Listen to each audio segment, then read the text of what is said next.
Berikut adalah media pembelajaran siklus air dari kelompok 4. Yang pertama adalah siapkan alat dan bahannya. Ada kertas lipat yang berwarna-warni, kemudian ada kertas HVS, lem povinal, double tip, kemudian ada kapas, ada alat tulis spidol, pensil, dan ballpoint, lalu ada penggaris dan lidi.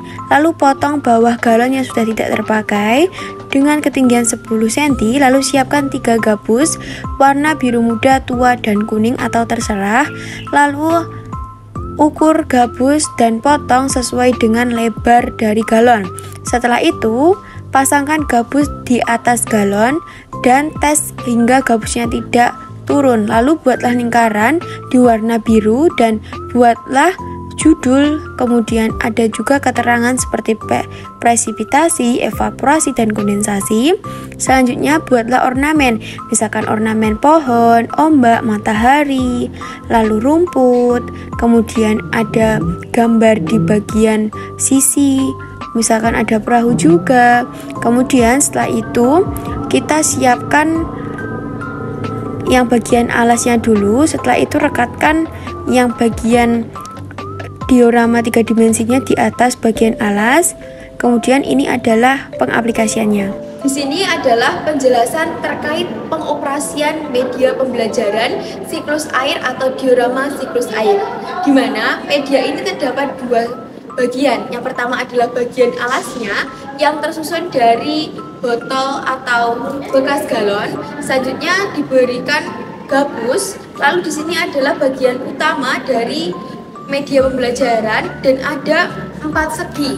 Ada segi A, B, C, dan D. Kemudian juga di sini terdapat saku atau saku ilmu kita. Isinya terkait judul media pembelajaran, urutan siklus air, misalkan transpirasi, evaporasi, kondensasi, transpirasi, dan lainnya.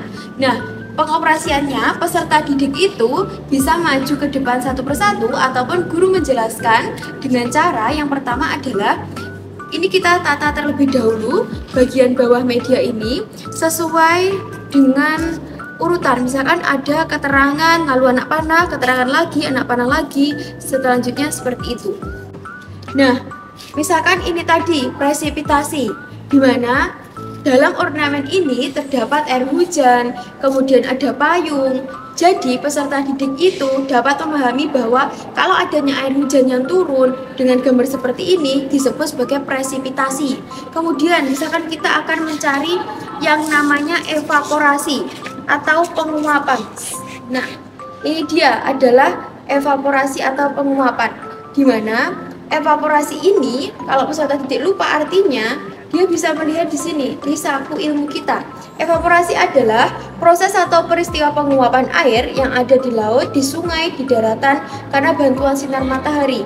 Jadi, air yang ada di laut, di daratan, dan di sungai itu mengalami yang namanya penguapan. Lalu, juga ada penguapan dari tumbuhan disebut sebagai transpirasi. Nah, kemudian air ini menguap, namanya evaporasi atau penguapan itu tadi. Selanjutnya setelah evaporasi itu biasanya terjadi yang namanya kondensasi. Yuk kita putar lagi, kita cari kondensasi. Kondensasi itu sebagai pengembunan, di mana kalau sudah pengembunan itu berarti butir-butir airnya itu berada di dalam awan. Awannya hitam, pekat, lalu turun hujan. Bahkan hujan ini bisa disertai petir. Nah, untuk pengaplikasian ini bisa menggunakan time atau dihitungan saja. Misalkan peserta didik disuruh maju 1 atau 2 anak, lalu disuruh untuk mencari yang namanya kondensasi. Jadi dia ayo 1, 2, 3 kita hitungi seperti itu. Oh, ternyata mereka bisa menemukan bagian ornamen kondensasi dan keterangan di sini kondensasi itu dalam sekian hitungan, misalkan dalam 3 hitungan atau 4 hitungan seperti itu. Nah, di dalam materi siklus hidrologi juga terdapat proses penyaringan air yang disebut sebagai filtrasi air. Kelompok kami menggunakan 3 bahan, yaitu ada kapas, kemudian ada arang, lalu ada serabut kelapa. Nah, ini adalah penyusunan bahannya. Yang pertama adalah kita berikan kapas terlebih dahulu. Kapas, selanjutnya kita berikan serabut kelapa. serabut kelapa. Lalu setelah serabut kelapa, kita berikan arang aktif. Ini teman-teman sekalian juga bisa menambahkan kerikil ataupun pasir di dalam proses penyaringan ini. Lalu kita berikan kapas lagi. Lalu kita aplikasikan dengan serabut kelapa.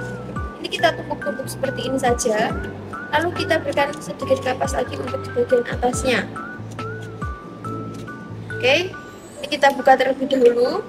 Lalu siapkan air sebagai pengujinya. Di sini menggunakan air yang kotor. Nah, mari kita uji bersama-sama. Apakah ada perubahan di airnya? Sebentar, airnya kita aduk dulu. Oke, setelah itu kita tuangkan.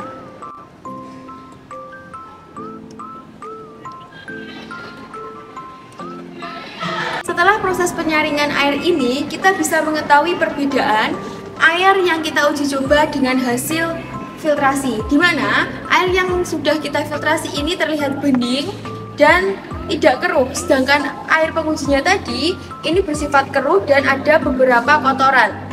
Kemudian di sini fungsi dari kapas, kemudian ada arang aktif, lalu ada serabut kelapa. Ini dia sebagai penyaring kotoran-kotoran dan juga pembersih air sehingga airnya berwarna putih seperti ini. Ini disebut sebagai prototipe filtrasi air dalam materi siklus hidrologi. Terima kasih sudah menonton video pembelajaran media konkret dari kelompok kami. Mohon maaf jika ada kesalahan. Sekian, terima kasih. Wassalamualaikum warahmatullahi wabarakatuh. Nantikan video pembelajaran kelompok kami.